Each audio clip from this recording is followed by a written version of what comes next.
Meus irmãos, vamos ao texto de Efésios, capítulo 1, versículos de 15 a 23. Encerraremos na noite de hoje a nossa pequena série intitulada Orações de Paulo. E faremos isto a partir do texto de Efésios, capítulo 1, versículos de 15 a 23. O propósito desta série foi poder nos confrontar à luz da palavra de Deus naquilo que, creio eu, seja a área pela qual ou na qual nós mais lutamos na vida cristã, que é a oração. Sim, irmãos, esta, penso eu, seja a área mais desafiadora das nossas vidas. E, por outro lado, também penso eu, ser uma das áreas mais negligenciadas por nós cristãos, que penso também pouco oramos, pouco buscamos a face do Senhor.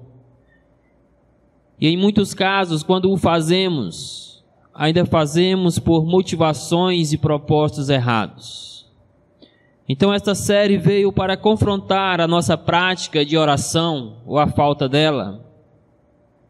Veio para, de alguma maneira, diagnosticar como está a nossa vida de oração. Mas não apenas para diagnosticá-la, mas ofertar a nós meios pelos quais nós podemos resgatar o fervor espiritual da oração nas nossas vidas. E estivemos aprendendo e continuaremos a fazer na noite de hoje como fazer isto a partir das orações do apóstolo Paulo. Então acompanhe comigo nesta feita o texto de Efésios, capítulo 1, versículos 15 a 23, e estudaremos novamente sobre a oração. Por isso, também eu, tendo ouvido a fé que há entre vós no Senhor Jesus e o amor para com todos os santos, não cesso de dar graças por vós, fazendo menção de vós nas minhas orações, para que o Deus de nosso Senhor Jesus Cristo, o Pai da Glória, vos conceda espírito de sabedoria e de revelação no pleno conhecimento dele, iluminado os olhos do vosso coração, para saberdes qual é a esperança do seu chamamento, qual a riqueza da glória da sua herança nos santos, e qual a suprema grandeza do seu poder para com os que cremos, segundo a eficácia da força do seu poder, o qual exerceu ele em Cristo, ressuscitando-o dentre os mortos e fazendo-o assentar à sua direita, nos lugares celestiais, acima de todo principado e potestade, e poder e domínio, e de todo nome que se possa referir, não só no presente século, mas também no vindouro. E pôs todas as coisas debaixo dos pés, e para ser o cabeça sobre todas as coisas, o deu à igreja, o qual é o seu corpo, a plenitude daquele que a tudo enche em todas as coisas. Amém? Então, meus irmãos, à luz desse texto, iremos meditar nesta noite que a oração é fundamental para o progresso da fé cristã. Nos versículos anteriores, de forma específica de 3 a 14, o apóstolo Paulo esteve elucidando para a igreja o maravilhoso plano de salvação de Deus para nós pecadores. E assim ele coloca como que Deus, na eternidade pretérita, antes que o mundo viesse a ser mundo, antes que mesmo que viéssemos a ser criado, como que Deus nos elegeu para a salvação. E isso para sermos irrepreensíveis no dia do Senhor. Mas também mostra para a igreja de Éfeso, ou as igrejas de Éfeso, e também para nós, como que Cristo Jesus de forma perfeita, executou este plano perfeito do Pai, e por meio do seu sangue nos trouxe a redenção para a salvação das nossas vidas. No entanto, Paulo também elucida como que o Espírito Santo veio a nós pecadores, aplicou a mensagem do Evangelho, nos convenceu dos nossos pecados, para crermos em Cristo para a nossa redenção. E não só isto, mas também mostra como que o Espírito Santo nos selou para o dia da gloriosa redenção em Cristo Jesus. E tendo nos selado, o Espírito Santo então é para nós o penhor da nossa herança, ou seja, a garantia da nossa salvação eterna, da nossa redenção em Cristo Jesus. E ele conclui o versículo 14 dizendo: o qual o Espírito é o penhor da nossa herança até o resgate da sua propriedade em louvor da sua glória. Sim, irmãos, o Espírito Santo é o penhor da nossa herança, é a garantia de que um dia estaremos no reino celestial do nosso Redentor. No entanto, enquanto isto não acontece, precisamos desenvolver a nossa vida cristã, ou, nas palavras de Paulo aos Filipenses, precisamos desenvolver a nossa salvação. E a oração de Paulo, neste texto, podemos assim dizer, que é em favor do progresso na fé da igreja de Éfeso, mas não apenas dela, mas de todos os santos em Cristo Jesus. Então, sim, conforme vamos desenvolver nesta noite, a oração é fundamental para o progresso da fé cristã. E é por isso que Paulo ora por aqueles santos. E é por isto que devemos orar pelo nosso progresso cristão. E eu quero então olhar esse texto com os irmãos e vermos 3 razões que apontam para a importância da oração para o progresso da fé cristã. Primeira razão, é porque por meio da oração nós crescemos no conhecimento de Deus. Irmão, se orar é falar com Deus, se orar é um diálogo entre o Pai, entre o Filho e o Pai. Filho, que somos nós pecadores, Pai, que é este Deus santo, santo, santo. Então, à medida que nós intensificamos a nossa vida de oração, nós crescemos no pleno conhecimento do nosso glorioso Deus. Então, acompanhe aí, versículos 15 a 17. Observe que o versículo 15 chama a nossa atenção para 2 características que devem estar presentes em toda a igreja cristã. Paulo observou essas características na igreja dos Efésios, mas não é uma característica ou características exclusivas deles. Deus espera que estas mesmas estejam presentes em todo pecador que foi redimido por Cristo Jesus. A primeira característica então é a fé convicta no Senhor Jesus Cristo. Por esta razão, desde que ouvi falar da fé que vocês têm no Senhor Jesus Cristo. O coração de Paulo transborda de alegria, porque a fé desses cristãos era uma fé visível, que testemunhava do Senhor Jesus Cristo, que testemunhava da obra que o Senhor havia feito na vida deles, que verdadeiramente demonstrava que eles haviam sido selados com o Espírito Santo da promessa, o penhor da nossa herança. Irmãos, nós também precisamos ter como marca cristã esta fé convicta no Senhor Jesus Cristo. E convicta de tal maneira que as pessoas possam observar aquilo que Deus fez em nossas vidas.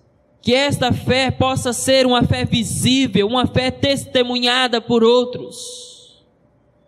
Por isso que Paulo diz que havia ouvido falar da fé daqueles cristãos no Senhor Jesus Cristo. Por conta da convicção, da crença no seu Redentor, que é Cristo Jesus. É muito triste, irmãos, mas hoje pouco ouvimos falar da fé cristã.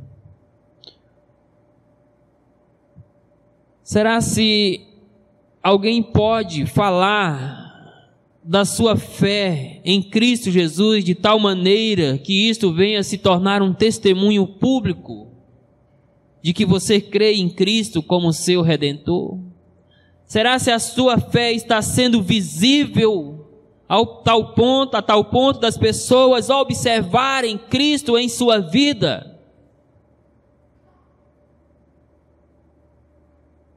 Ou será se estamos desenvolvendo uma fé às ocultas? É caso para se pensar. Mas a segunda característica que Paulo observou nestes irmãos, mas que precisa estar presente em todos os santos, é o amor visível por todos os santos. E do amor que demonstram para com todos os santos. Santos sim, no sentido de irmãos de uma igreja local, mas não apenas neste sentido, mas por todos os santos espalhados na dimensão que eles se encontravam.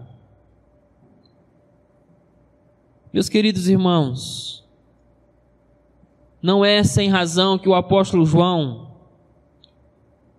nos ensina que uma das evidências de um verdadeiro crente é o seu amor pelos irmãos. Pois, como diz ele em sua carta, se não amar ao irmão a quem o vê, como amar a Deus a quem não vê? E Paulo, olhando para a vida, para o testemunho, para a fé daqueles irmãos, ele também pôde observar, ou melhor dizendo, ele pôde ouvir falar do amor que eles tinham com todos os santos. Veja que este amor era tão visível que Paulo ouviu falar deste amor, ele não precisou ir lá para testemunhar pessoalmente. Aquela igreja desenvolvia este amor de forma tão gloriosa que isso se tornou visível e ouvível a outras pessoas. Como será que as pessoas nos conhecem como Igreja Batista na Brasília? Será se realmente estamos desenvolvendo o amor pelos nossos irmãos? Estamos fazendo do amor aquilo que Paulo chama quando escreve aos Colossenses, no capítulo 3, de o vínculo da perfeição? Será se o amor tem sido para nós o vínculo da nossa comunhão, da nossa unidade cristã? Meus queridos irmãos, uma das maneiras mais gloriosas de testemunharmos do amor de Deus que nos alcançou e do amor que nós confessamos ter por Deus é demonstrando o amor para com os santos do Senhor. Então, a fé convicta em Cristo e o amor visível por todos os santos, por todos os irmãos, são características indispensáveis para nós como igreja do Senhor. Mas em continuidade, veja que no versículo 16, podemos também observar 3 marcas vitais da oração paulina, ou das orações paulinas, mais em específica nesta, mas que também precisam estar presentes na oração de todo crente. não é apenas na oração de Paulo. Estas marcas precisam estar presentes na sua oração, na minha oração. Porque isto é o que caracteriza se realmente temos a prática de orar. A primeira marca, e podemos observar mesmo que de forma indireta no texto, é a constância da oração. Nós já tratamos isso de forma mais direta em outros textos ou em outra oração de Paulo. No entanto, não posso deixar de observar, mesmo que indiretamente, a constância do apóstolo Paulo na oração. Irmãos, a oração recheava a teologia paulina, ou a teologia paulina estava recheada de oração. Ele diz: não deixo de dar graças por vocês, ou não deixo de orar agradecendo pela vida de vocês. Ora, não deixo significa que ele fazia isto continuamente, que ele não parava de orar por aqueles irmãos, de agradecer pela vida deles. Então mostra-nos sim a constância da oração. Não é sem motivo que quando escreve aos Tessalonicenses, capítulo 5, versículo 17, o próprio apóstolo Paulo recomenda àquela igreja: orai sem cessar, ou orai incessantemente. Ele não está recomendando algo longe da própria vida dele. É algo que faz parte da sua caminhada cristã, a prática, a constância da oração. Mas e nós, irmãos? Qual tem sido, ou como tem sido a nossa prática de oração? Com que constância nós oramos? Com que constância você está orando?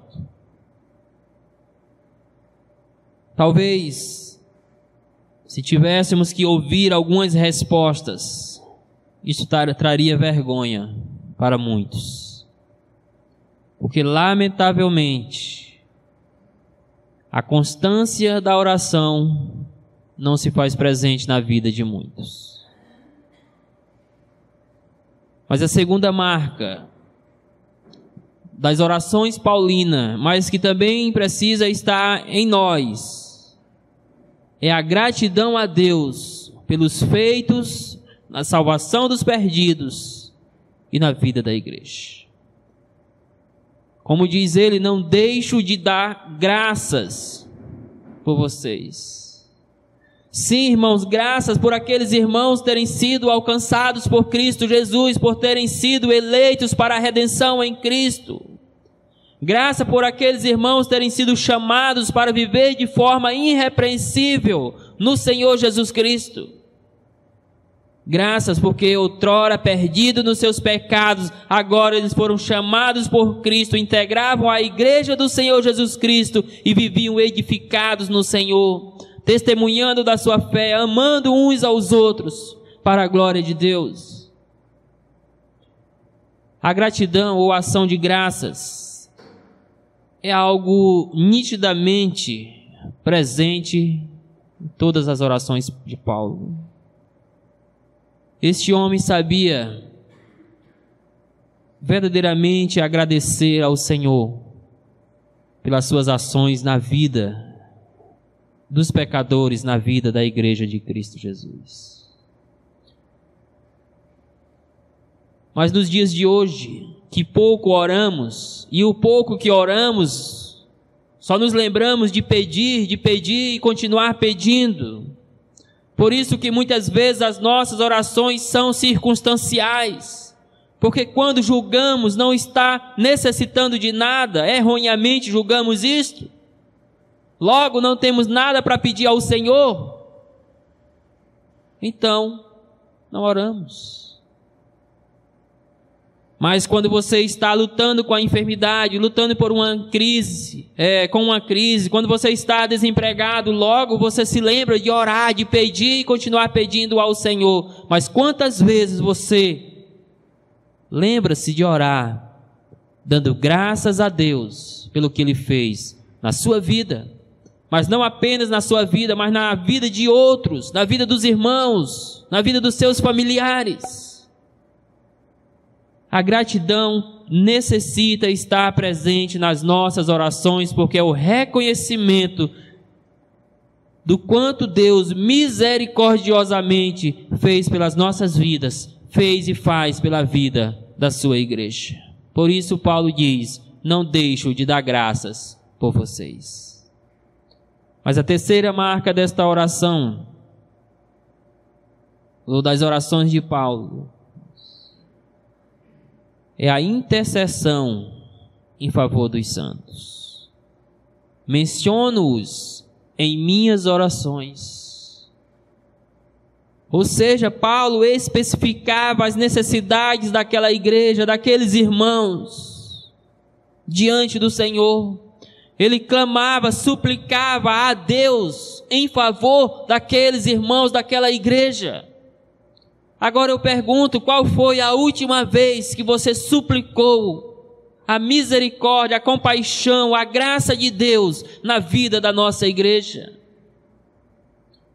Qual foi a última vez que você mencionou algum irmão, ou até mesmo a igreja de forma geral, nas suas orações? Talvez a resposta a esta pergunta mostre o quão pouquíssimo estamos orando. E também mostre, meus queridos irmãos, que por muitas vezes as nossas orações são egoístas, são egocêntricas, porque se centram apenas em nós mesmos. Paulo poderia estar orando por ele próprio, mas ele ora pelos irmãos. Qual foi a última vez que você orou por algum irmão, por esta igreja? Mas em seguida, o texto destaca um pedido duplo em favor de todos os santos. Ou seja, é a oração de Paulo aqui, mas esta oração ela caminha para dois pedidos. Primeiro, Paulo pede que Deus dê sabedoria espiritual àqueles irmãos. Quando ele o menciona em suas orações, ele não pede prosperidade, ele não pede bens materiais para a igreja, ele pede sabedoria espiritual para a vida daqueles irmãos. Por isso diz o versículo 17: peço que o Deus de nosso Senhor Jesus Cristo, o glorioso Pai, lhes dê espírito de sabedoria, ou em outras palavras, lhes dê sabedoria e principalmente sabedoria espiritual, irmãos. A sabedoria aqui indica, meus queridos irmãos, aquela sabedoria para viver de forma prática a vida cristã, para discernir as coisas espirituais. Isto ele pede em favor daquela igreja. E como, meus queridos irmãos e irmãs, nós precisamos orar e pedir ao Pai sabedoria. Quantas decisões tomamos erradas? Quantos prejuízos, danos trazemos à nossa vida espiritual? Porque nos falta a sabedoria que vem do alto. E porque não a temos, porque não oramos, rogando ao Senhor que nos dê. Mas Paulo pede também que Deus lhe dê entendimento espiritual. Que o Senhor lhe dê espírito de sabedoria e acrescenta a ele de revelação. Evidentemente, Paulo não está pedindo que Deus traga novas revelações extra-escriturística para aqueles irmãos. O que o apóstolo Paulo está pedindo aqui é que Deus possa trazer entendimento espiritual das coisas espirituais, das verdades espirituais, das riquezas espirituais em Cristo Jesus para aqueles irmãos. Trazer aqui a palavra revelação pode ter a ideia de tirar, desvendar, tirar um véu de frente da face, para que você possa contemplar algo. Então o pedido de Paulo é que Deus abra o entendimento daqueles irmãos, tire tudo quanto esteja ofuscando a compreensão deles das coisas espirituais, da vida cristã, dos benefícios e riquezas que eles têm em Cristo Jesus, para que eles possam, assim, meus irmãos, progredirem na fé cristã. Mas por fim aí, o texto nos mostra que tais objetivos somente podem ser alcançados através do conhecimento de Deus. Tudo isto pode ser alcançado de que maneira? No pleno conhecimento dele. Dele quem? Deus. Não haverá sabedoria espiritual, não haverá entendimento espiritual, se nós não conhecemos e continuamos a conhecer o Deus a quem nós servimos. Meus queridos irmãos, lamentavelmente, contemplamos uma pobreza espiritual no nosso meio evangélico, no que diz respeito ao conhecimento de Deus. Vivemos numa geração de verdadeiros analfabetos espirituais no que diz respeito a conhecer e continuar conhecendo o Deus a quem eles servem. Nós temos tantos recursos hoje à nossa disposição. Temos Bíblias em várias versões, temos Bíblias de estudos, temos comentários e tantas outras coisas, e temos o Espírito Santo que ilumina o nosso coração. Mas ainda assim, temos pouco conhecimento do Deus a quem nós servimos. Como, meus queridos irmãos, progredir na vida cristã sem conhecimento do Senhor? Como ter uma vida de oração sem conhecimento de Deus? Como ter sabedoria para lidar com as dificuldades da vida? Como ter entendimento das coisas espirituais sem o conhecimento de Deus? Este é o nosso desafio. Conhecer e continuar conhecendo o Deus a quem nós servimos. Vivermos no pleno conhecimento do Senhor. E isto, meus queridos irmãos, envolve de fato uma vida de oração. Mas a segunda razão pela qual a oração é fundamental para o progresso da vida cristã é que por meio da oração compreendemos verdades espirituais fundamentais para a vida cristã. Eu coloco verdades espirituais fundamentais porque há outras verdades, há outros assuntos complexos, espiritualmente falando, como por exemplo, entender a doutrina da eleição, da predestinação. Você pode não compreender corretamente essa doutrina e outras semelhantes a esta, mas há, queridos irmãos, verdades básicas ou basilares do cristianismo que todo crente precisa compreender. E para isto, é muito importante que ele tenha também uma vida de oração. Acompanhe comigo versículos 18 e 19. E primeiramente, podemos ver que as verdades espirituais, ou estas verdades espirituais fundamentais, basilares da vida cristã, só podem ser compreendidas corretamente mediante a iluminação do Espírito Santo. Eu digo corretamente porque há muita falta de compreensão bíblica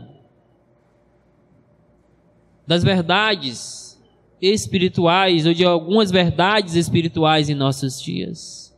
Muitas doutrinas bíblicas são distorcidas nos mais variados círculos evangélicos dos nossos dias. E eu creio, meus irmãos, que uma das principais razões para isto é porque essas doutrinas estão nas mãos de pessoas que nunca verdadeiramente foram salvos, iluminados pelo Espírito Santo. Logo, se eles não têm a iluminação do Espírito Santo, eles não podem compreender corretamente essas gloriosas verdades espirituais. Já que quando Paulo escreve aos Coríntios, ele diz que o homem carnal, o ímpio, não pode compreender as coisas do Espírito porque elas se discernem espiritualmente. Então a razão para tanta distorção no meio evangélico de hoje é porque as doutrinas bíblicas estão sofrendo nas mãos de pessoas ímpias que nunca foram iluminadas pelo Espírito Santo. Versículo 18 diz: ora, também para que os olhos do coração... versículo 18 na versão NVI diz: oro também para que os olhos do coração de vocês sejam iluminados. Aqui o coração aqui diz muito mais respeito ao nosso órgão tão vital. Diz respeito ao ser interior do homem. Então Paulo está pedindo, está dizendo: eu oro para que o ser interior de vocês sejam iluminados. E a expressão aqui, sejam iluminados, aponta para a ação do Espírito Santo na vida cristã. Em outras palavras, então, Paulo está dizendo: eu oro para que o Espírito Santo possa iluminar o interior de vocês, o entendimento de vocês, para que vocês possam compreender algumas coisas fundamentais da vida cristã, e ele vai dizer logo mais à frente o que é. Então, meus queridos irmãos, é verdade que temos muitos recursos ao nosso dispor nos dias de hoje, mas o mais precioso de todo está em nós, é o Espírito Santo. É Ele que nos ilumina para entendermos a Escritura. É Ele que abre o nosso entendimento para compreendermos as verdades da palavra de Deus e aplicá-las ao nosso coração. O que precisamos é orar a Deus, suplicando que Deus possa, por meio do Espírito, iluminar o nosso ser para melhor compreendermos a palavra do Senhor. E em seguida, o texto ressalta então 3 áreas espirituais fundamentais que todo crente precisa compreender por meio do Espírito Santo. A primeira área que todo crente precisa compreender é o seu chamado para servir a Cristo, ou o seu chamamento para servir ao Senhor. Irmãos, temos muitos cristãos em nossas igrejas que não sabem nem mesmo o que estão fazendo na igreja. Temos muitos cristãos que foram chamados por Cristo, mas não sabem o porquê e para quê.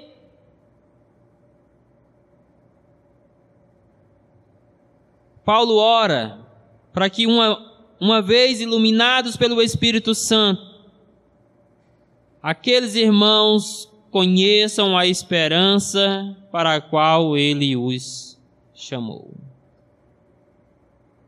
Você foi chamado por Deus.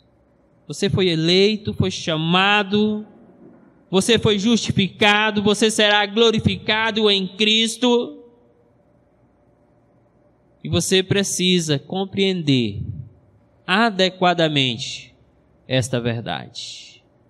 Porque uma vez que você compreenda que você foi chamado e qual é a esperança desse chamamento, você vai ter uma vida cristã mais eficaz. Você vai ser confrontado para uma vida de oração mais plena, mais constante, em gratidão, em reconhecimento a este chamado que o Senhor fez ao teu coração. Mas é triste ver que de fato há muitos crentes em nossos dias que nunca entenderam verdadeiramente o seu chamado para servir ao Senhor. E em segundo lugar aí, irmãos, todo crente precisa compreender a sua herança em Cristo. O texto diz as riquezas da glória, da gloriosa herança deles nos santos. Nós precisamos, irmãos, saber que esta é a nossa herança, é a nossa esperança. É a gloriosa riqueza que nós temos em Cristo Jesus. Nós somos as pessoas mais prósperas deste universo. Nós somos as pessoas mais bem-aventuradas deste mundo. Mas ao mesmo tempo, temos muitos cristãos entristecidos, murmuradores, lamentadores da vida, porque nunca entenderam que em Cristo eles são as pessoas mais ricas deste mundo espiritualmente falando. Isto porque, meus irmãos, nós temos uma herança gloriosa no reino dos céus.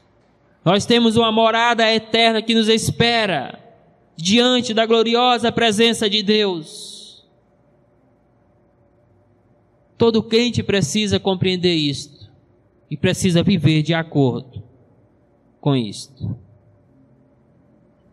Mas em terceiro lugar, todo crente precisa compreender a atuação do poder de Deus em sua salvação e em sua vida. Versículo 19 diz: e a incomparável grandeza do seu poder para conosco, os que cremos, conforme a atuação da sua poderosa força. Ou seja, Paulo está orando, pedindo também que aqueles irmãos compreendessem a incomparável grandeza do poder de Deus, demonstrado na vida deles, na vida dos que creram em Cristo, e isso, conforme diz o texto, de acordo com a atuação da poderosa força que vem de Deus. Você não foi salvo pelos seus méritos, você não foi salvo pela sua força, você foi salvo pela incomparável grandeza do poder de Deus, pela atuação do poder de Deus na tua vida, que foi manifestada em você, que te arrancou das mãos e do poder do pecado e te trouxe a Ele por meio de Jesus Cristo. Meus queridos irmãos, somente um Deus poderoso, com uma força incomparável como essa, poderia verdadeiramente nos arrancar daquele mundo pecaminoso que nos encontrávamos antes. Somente este Deus poderia, no seu poder, na atuação da sua força, reverter os efeitos do pecado na vida dos seus eleitos. E nós precisamos orar, compreendermos esta atuação poderosa de Deus nas nossas vidas. E acredite, quando você cultiva uma vida de oração, você vai frequentemente reconhecer este poder de Deus em sua salvação. Mas veja comigo ainda a terceira razão pela qual a oração é fundamental para o progresso da fé cristã. É que por meio da oração experimentamos o poder de Deus em favor da igreja. Paulo acabou de dizer que orava para aqueles irmãos, ou para que aqueles irmãos pudessem compreender essa verdade espiritual de que eles foram salvos pela atuação do poder de Deus na vida deles. Mas agora ele vai nos mostrar como que em Cristo, agora salvos, nós como igreja passamos a experimentar, a vivenciar este maravilhoso poder do Senhor em nossas vidas. Versículos 20 a 23, irmãos. E observe aí. que o início do versículo 20 mostra que este poder está manifesto na vitória de Cristo sobre o pecado e a morte, mediante a sua ressurreição. Diz assim o texto: este poder ele exerceu em Cristo, ressuscitando-o dentre os mortos, ou ressuscitando-o dos mortos. Que poder? Aquele descrito no versículo 19. Aquela incomparável grandeza do seu poder, aquela atuação poderosa da sua força. Paulo diz que Deus exerceu ou mostrou a nós pecadores este poder quando ele ressuscitou a Cristo dentre os mortos. E de fato, irmãos, quando nós vamos para o capítulo 15 de 1 Coríntios, Paulo diz que se Cristo não ressuscitou, é vã a nossa fé, é vã a nossa esperança, é vã a nossa crença no Senhor Jesus Cristo, é vã o que nós estamos fazendo aqui nesta noite, se Deus não é este Deus poderoso que ressuscitou a Cristo dentre os mortos. Porque a nossa vitória contra o pecado, a nossa vitória contra a morte, a nossa esperança da glória eterna está no fato de que Cristo Jesus ressuscitou e subiu aos céus, de onde intercede ainda por nós. Que poder maravilhoso! Que poder, irmãos, que não deixa dúvidas de que a nossa salvação aconteceu unicamente pelo glorioso poder do nosso Deus. E Ele demonstra esse poder a nós pecadores, ressuscitando ao Senhor Jesus Cristo dentre os mortos.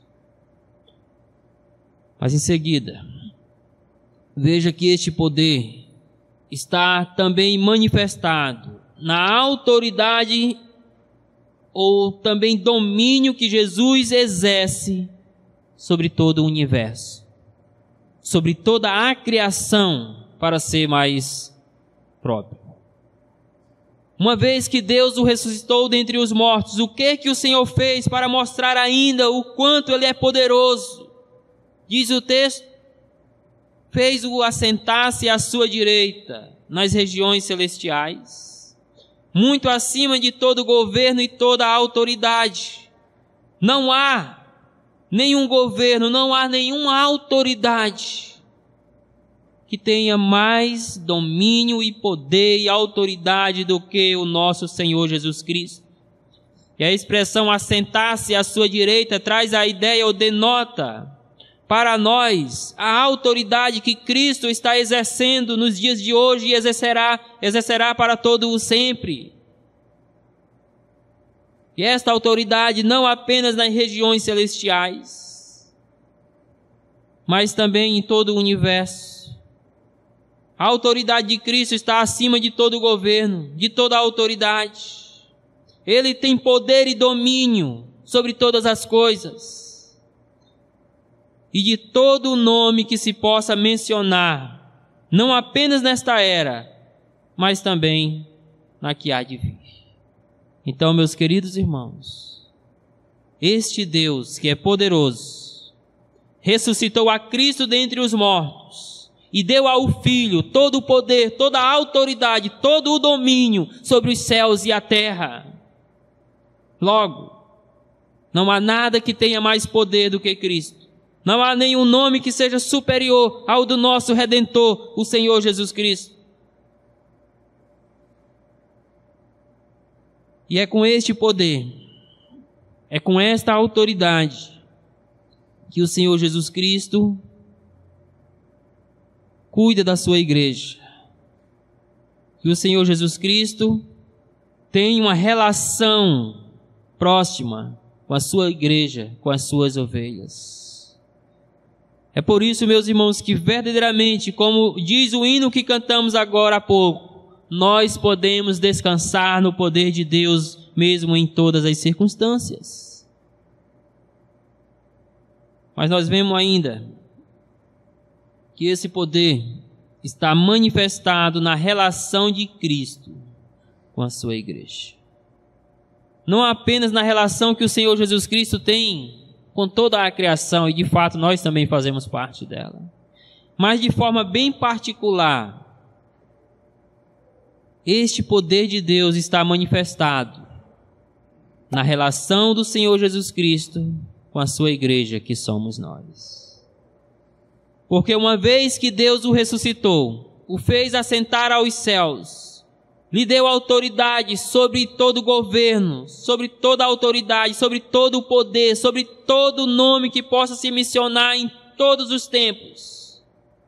Diz o versículo 22, que tendo feito isto, Deus colocou todas as coisas debaixo de seus pés e o designou cabeça de todas as coisas para a igreja, que é o seu corpo. Meus irmãos, Cristo Jesus, o Salvador, o Redentor da igreja, é também aquele que conduz a igreja até a sua herança da glória. É também aquele que exerce autoridade sobre a própria igreja, esta ideia também de ser o cabeça da igreja. Ele exerce autoridade, é Ele quem a guia, quem a conduz até a glória eterna. Ele exerce domínio sobre as nossas vidas. Logo, nós como cristãos, precisamos, irmãos, cada vez mais vivermos em submissão a Cristo. Vivemos debaixo do senhorio do nosso Senhor Jesus Cristo. Porque Ele é o cabeça da igreja, nós somos o corpo. E Ele exerce domínio, Ele exerce autoridade sobre nossas vidas. E isto pelo fato, conforme diz o versículo 23 no seu início, porque a igreja é o seu corpo. E é o seu corpo porque Ele a comprou com o seu próprio sangue. E é o seu corpo porque Ele a purificou das impurezas do pecado, das prostituições espirituais que outrora vivíamos. E nos tornou santificados, ou santos por meio do seu próprio sangue. Então, sendo nós a igreja do Senhor, o corpo de Cristo, Ele exerce essa relação de domínio, mas também de quem guia a igreja dele até a sua herança dos santos. Mas por fim, esse poder é visto também na ação de Cristo em suprir o que é necessário para que a igreja possa verdadeiramente testemunhar dele em qualquer circunstância.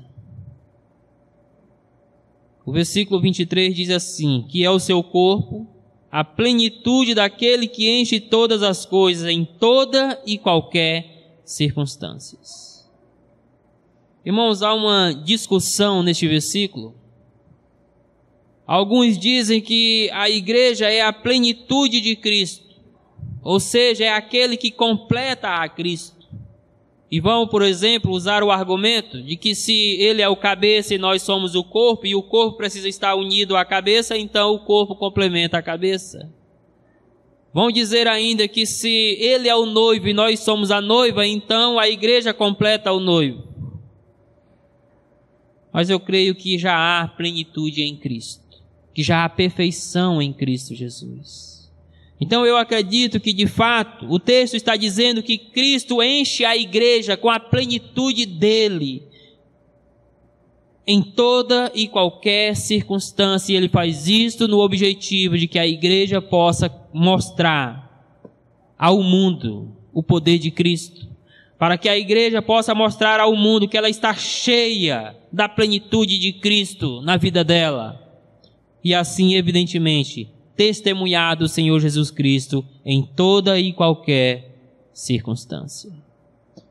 Então, meus irmãos, este Cristo que recebeu do poder de Deus, que foi ressuscitado dentre os mortos, que exerce domínio sobre toda a criação, que exerce autoridade sobre a igreja. Ele enche a igreja com a plenitude dele, para que ela possa ser completa.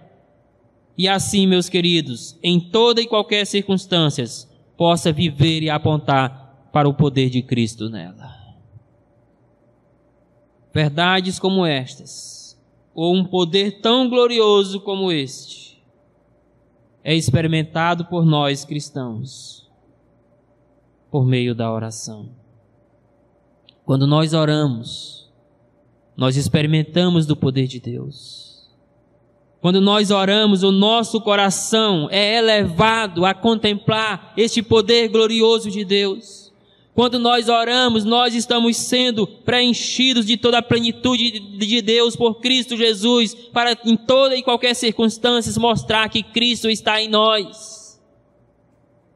E o apóstolo Paulo, irmãos, era tão cheio da plenitude de Cristo, ao ponto de, quando escrever aos Filipenses, dizer que agora vivo não eu, mas Cristo vive em mim. Isto é estar cheio da plenitude de Cristo. É viver não mais eu, mas Cristo em mim, e as pessoas puderem de fato observar isto. Mas como estar cheio da presença de Cristo sem vida de oração?